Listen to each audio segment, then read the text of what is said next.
Refreshing or power cycling your Spectrum cable box is a simple yet effective troubleshooting method to resolve common issues like signal loss, such as the no signal error, authorization failures like error 114, freezing screens, or pixelation. Think of it as a reboot for your cable box's internal system, clearing temporary errors without deleting your settings or recordings.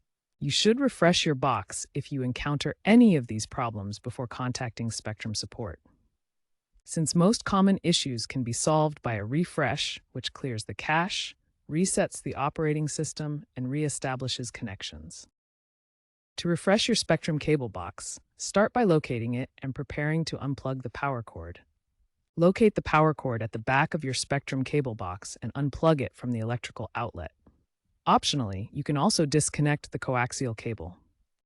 Leave the box unplugged for a full 60 seconds.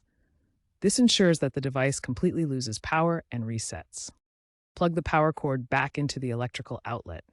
If you disconnected the coaxial cable, reconnect it securely to the wall outlet and the cable box.